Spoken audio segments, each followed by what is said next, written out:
آج ہم 164 کے بیان کے اوپر تھوڑا سا مختصر بات کرتے ہیں، لیکن ہم ان کو ڈیٹیل میں، کیونکہ یہ ولاگس کی صورت میں نہیں کیا جا سکے گا، تو ہم لائیو سیشنز کے اندر ان تمام چیزوں کی ڈیٹیل میں بھی آئیں گے. اور جو 164 کے بیان سے پہلے میں نے آپ کو کہا کہ وہ جو ایک فیملی سوٹ آیا اس کے اندر کچھ بڑی انپورٹنٹ چیزیں ہیں لیگل پوائنٹ آف ویو سے، ان کے اوپر بھی ہم بات کریں گے. اور اس کو ڈیٹیل جس طرح ہم نے پہلے بھی پرومس کیا تھا کہ جب چیزیں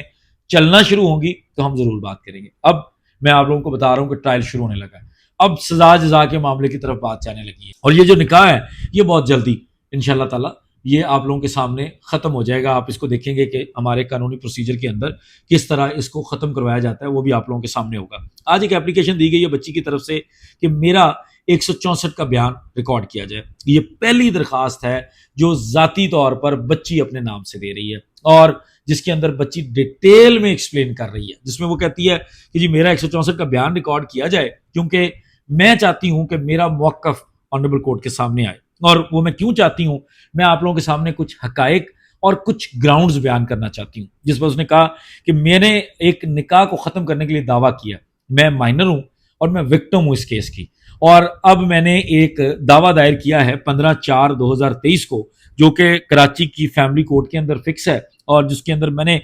مکمل ایکسپلین کیا ہے کہ ہر ملزم کا کیا رول ہے. ہر ملزم کے رول کو میں نے ایکسپلین کیا ہے اور اس کو میں نے آپ لوگوں کے سامنے رکھا ہے، اور وہ میں ساتھ اٹیچ کر رہی ہوں. اس کو دیکھتے ہوئے میں اپنا فردر ایک بیان ریکارڈ کروانا چاہتی ہوں. اس کے بعد وہ کہتی ہے کیونکہ 164 جو 16 اپریل کی ساری میری جو اغوا ہوا، اس کے بعد جو مجھے رکھا گیا، جو مجھے ان لوگوں نے اپنے پاس جو ہے وہ مغوی بنا کے رکھا، اس کے دوران 161 کا بیان بھی میرا کروایا گیا. اس کے علاوہ میرا 164 کا بیان بھی ریکارڈ کروایا گیا. اس کے علاوہ میرا جہاں پر بھی میری تصاویر کے ذریعے میری تصاویر شیئر کی گئیں، میری ویڈیوز لی گئیں، مجھ سے جس طرح سے بھی کوئی بیان، سٹیٹمنٹ، میری تصویر، میری ویڈیو لی گئی ہے، وہ تمام انڈر پریشر تھا،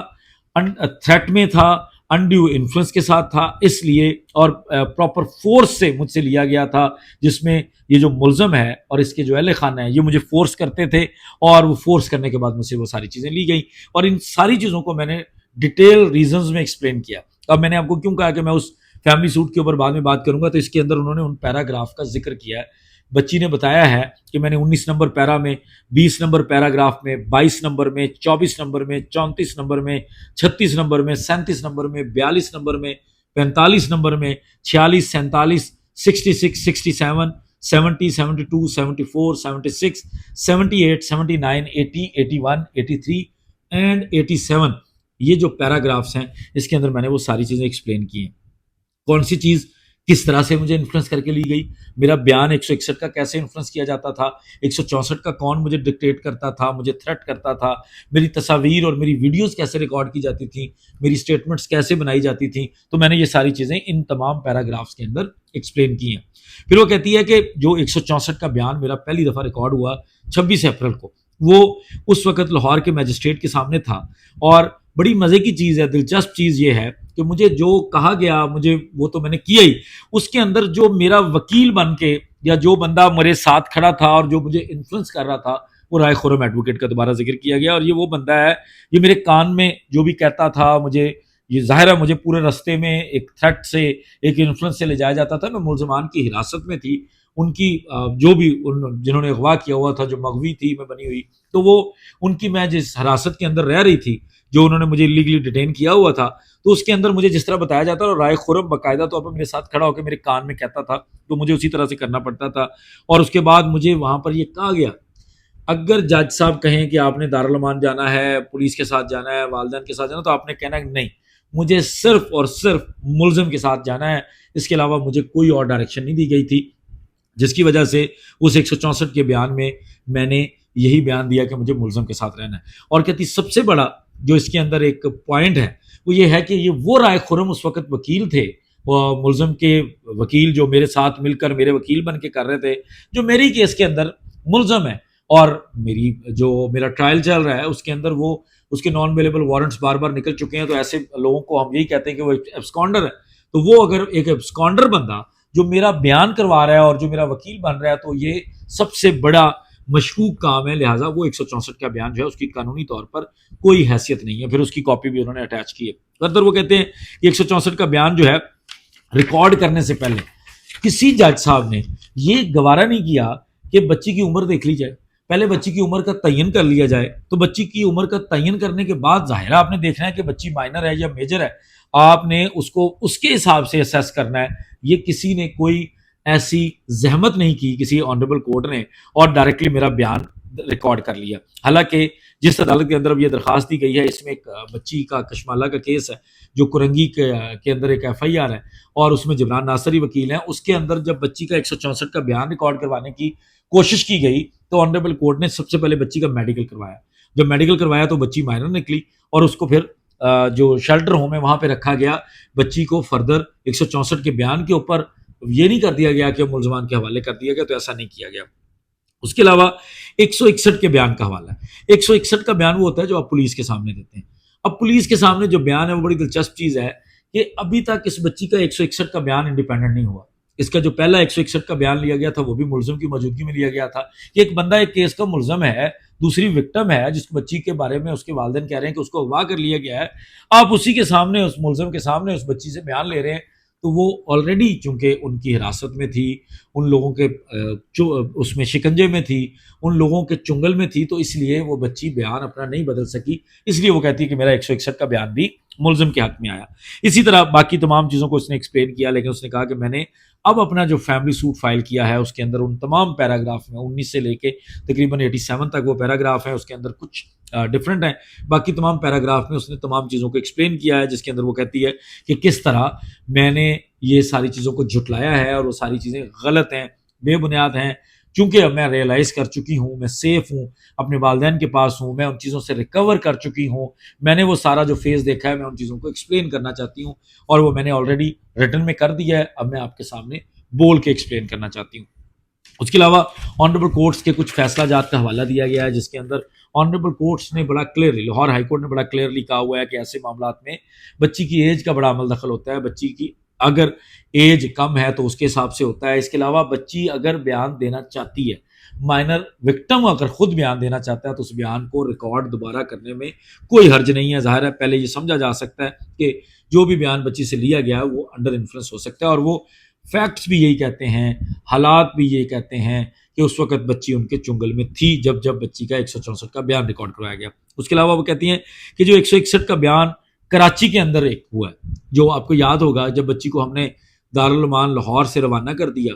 شیلٹر ہوم کراچی کے لیے، تو وہاں پر بھی اس کے تقریباً 3 دن کے بعد ہی سعید رند صاحب بہت ایکٹیو تفتیشی بن کر وہاں گئے، کسی سے اجازت نہیں لی اور جا کر انہوں نے ایک بیان بچی کا ریکارڈ کیا. اس بیان کے اندر بھی وہ یہ کہتی ہے کہ جب پورا رستہ پہلے بھی مجھے یہاں سے لے جایا گیا تھا، وہاں پہ ایک پہلے بیان ہائی کورٹ کے اندر پیش کروانے سے پہلے بھی جو ریکارڈ کیا گیا تھا 161 کا، تو پورا رستہ تو مجھے اسی گاڑی میں بٹھایا گیا جس گاڑی میں ملزم بیٹھا تھا. مجھے اور ملزم کو اکٹھا رکھا گیا، میں تو پورا ٹائم ملزم کے انفلوئنس میں تھی. اور اس کے علاوہ پولیس والے، یہ وہ پولیس جو سندھ پولیس جو لے کر جاتی تھی، وہ بھی یہ کہتی تھی کہ آپ اپنے خاوند کے حق میں بیان دیں، کیونکہ اب آپ ایک اچھی بیوی بن جائیں، اور اچھی بیوی بننے کی صورت میں آپ کو اپنے خاوند کا ساتھ دینا چاہیے. آپ کی شادی ہو چکی ہے، لہٰذا آپ اپنے خاوند کے حق میں بیان دیں. تو جب اس طرح کی چیزیں پولیس کی طرف سے بھی ہوں گی اور ملزم بھی، تو وہ بچی کے لیے تو ایک یہی سچویشن ہے کہ یہ تمام لوگ جو ہیں، مجھے ان تمام لوگوں سے خطرہ ہے، تو وہ بچی اپنا آزاد جو بھی کوئی اپنی رائے ہے وہ آزادانہ نہیں دے سکتی. اس لیے وہ کہتی ہے کہ میرا تمام 161 کا جو پہلا بیان تھا وہ بھی سارا غلط ہوا. اس کے علاوہ تمام ساری ریزنز کو جو ہائی کورٹ کے اندر ہوا اس کو ایکسپلین کیا کہ ہائی کورٹ کے اندر بھی ملزم کے ساتھ ہی لایا گیا تھا بچی کو، کراچی سندھ ہائی کورٹ کے اندر جب بچی نے وہ 8 جون کا بیان دے کر بچی کو ملزم کے ساتھ بھیجا گیا تھا. تو ایسے انفلوئنس کی صورت میں بچی کے پاس کوئی اپرچونٹی نہیں تھی کہ وہ انڈیپینڈنٹلی کوئی فیصلہ کر سکے یا کوئی بیان دے سکے، چونکہ بچی کے اوپر اتنا زیادہ پریشر تھا. اور جگہ جگہ بچی نے یہ ایکسپلین کیا ہے کہ اس کے اوپر تشدد کیا جاتا تھا، سیکشل وائلنس بھی ہے اس پورے معاملے کے اندر، لیکن بچی کو مسلسل تشدد کا نشانہ بنایا جاتا تھا، سختی سے انفلوئنس کیا جاتا تھا، جس کی وجہ سے وہ آج تک اپنا صحیح بیان نہیں دے سکی. اب وہ ریڈی ہے، ایک پورا ٹائم گزرنے کے بعد جب بچی نے اپنے ماں باپ کے ساتھ ٹائم گزارا ہے، 9 مہینے کے بعد بچی ماں باپ کے حوالے ہوئی ہے. اور اس سے پہلے والی کنڈیشن ڈاکٹرز بھی بتا چکے ہیں کہ جب بچی child protection centre shelter home جو کراچی کا ہے وہاں پہ رہ رہی تھی تو کس طرح بچی ٹراما میں تھی. وہ آپ کو یاد ہوگا کہ ہم نے وہ رپورٹس جو نومبر میں جن کا ذکر ہوتا تھا کہ ڈاکٹرز کو اپوائنٹ کیا گیا تھا، تو ان کی رپورٹ کے اندر بھی بڑا کلیئر لکھا ہے کہ بچی ایک مینٹل ٹراما کے اندر تھی. تو وہ ان ساری چیزوں سے جب بچی نے 9 مہینے کے بعد اپنی فیملی کے ساتھ وہ ری یونائٹ ہوئی اور وہ اس ری یونین کے اندر بچی نے ایک ٹائم کے بعد جب ریئلائز کیا کہ وہ آزاد ہے، اور پھر اس نے وہ اپنے سارے جو ایونٹس اس کے ساتھ ہوئے تھے، جو ظلم کا نشانہ اس کو بنایا گیا تھا، جو ٹارچر اس نے سہا تھا، پھر اس نے وہ ایکسپلین کیا. اور سب سے پہلے وہ فیملی سوٹ کے اندر جو میں نے آپ کو بتایا تقریباً 103 صفحات کے اوپر صرف وہ چیزیں لکھی ہوئی ہیں جو بچی نے اپنی زبانی بیان کی ہیں. اور آنے والے ٹائم میں آپ کو پتہ بھی چل جائے گا، یہ جو میں زبانی بیان کرنے کی بات کر رہا ہوں یہ آپ کو آنے والے دنوں میں اس کا آئیڈیا بھی ہو جائے گا، کیونکہ بہت ساری چیزیں ہوتی ہیں جن کو بیفور ٹائم نہیں بتانا چاہیے، تو وہ آپ کو آئیڈیا ہو جائے گا کہ وہ بچی نے سب کچھ خود ایکسپلین کیا. صرف میں آپ کو اتنا بتا دوں کہ وہ کئی گھنٹوں کی کاروائی تھی، کئی گھنٹوں کی پروسیڈنگ تھی جس کے اندر بچی نے یہ سارا کچھ ایکسپلین کیا، اور ان گھنٹوں کے اندر بچی نے اپنے تمام ایونٹس بتائے. اسی طرح بچی اب عدالت کے اندر بھی وہ بیان دینے جا رہی ہے، جس کے اوپر اب جو ملزمان ہیں وہ ان کو ایک موقع دیا جائے گا کہ وہ بحث کریں. لیکن قانونی طور پر جو اب تک 164 کی درخواستیں دی جا چکی تھیں، اور جو لاسٹ ٹائم اسی آنریبل کورٹ نے 164 کا بیان ریکارڈ نہیں کیا جس درخواست کے اوپر، وہ ملزم کی طرف سے تھی، اور ملزم کا کوئی حق نہیں ہے کہ وہ بچی کا بیان ریکارڈ کروائے. اور یہ جو درخواست ہے یہ بچی کے بقلم خود بچی دے رہی ہے، اس لیے بچی چاہتی ہے کہ میرا 164 کا بیان ریکارڈ کیا جائے. جس کے بعد ٹرائل کے اندر میں نے آپ کو بتایا کہ اب ٹرائل فرد جرم عائد کی طرف جا رہا ہے. منڈے کو جو ملزمان کی والدہ ہے نور منیر، اس کی ضمانت کے اوپر بحث کے لیے رکھا گیا ہے. اب لیٹ سی منڈے کو اگر اس کے اوپر بحث ہو پاتی ہے تو ان ساری چیزوں کا یقیناً اس کے اوپر اثر پڑے گا، اور اگر یہ صحیح طرح اثر پڑا تو پھر جو نور منیر ہے اس کو بھی جیل جانا پڑ سکتا ہے، اور جو لوگ آزاد گھوم رہے ہیں ضمانتیں کنفرم ہونے کے بعد ان کو بھی دوبارہ جیل کی طرف بھیجا جا سکتا ہے. اگر ان کی ضمانت منسوخی کی درخواستیں دوبارہ دائر کی جائیں گی تو ان کو بھی دوبارہ جیل بھیجا جا سکتا ہے. مزید جو بھی ڈیولپمنٹس ہوں گی، اور میں نے آپ کو بتایا کہ بہت ساری چیزیں ڈیٹیلڈ ہیں، تو ہم لائیو سیشنز کے اندر رکھیں گے ان کو. ہم کوشش کریں گے کہ ریگولرلی اب تھوڑا سا اس کو دوبارہ ٹائم دیا جائے، کیونکہ اب تک اگر اس کیس میں جو خاص کر جو ہم نے ٹائم گزارا 6 جنوری تک کا، تو وہ جو ایک کیس کے اندر جان تھی، وہ اب تمام لوگوں کے اس کیس کو فالو کرنے کی وجہ سے، اس کی اپڈیٹس لینے کی وجہ سے، اور لوگوں کے اس چائلڈ میرج کے ایشو کے اوپر اس ایک کیس کی وجہ سے جو لوگوں کے اندر ایک اویئرنیس آئی تھی، اور لوگ جو ایک ویجیلنٹ ہو گئے تھے اور بار بار اس کا پتہ کر رہے تھے اور فالو کر رہے تھے باقاعدہ اس کیس کو، بڑا کرٹیکلی اس کو دیکھتے تھے، تو اس کی وجہ سے یہ کیس یہاں تک پہنچا تھا. مزید اب دوبارہ ہم اس کے اوپر بات کرنی شروع کریں گے تاکہ اس کو منطقی انجام تک پہنچایا جا سکے. بہت شکریہ. السلام علیکم.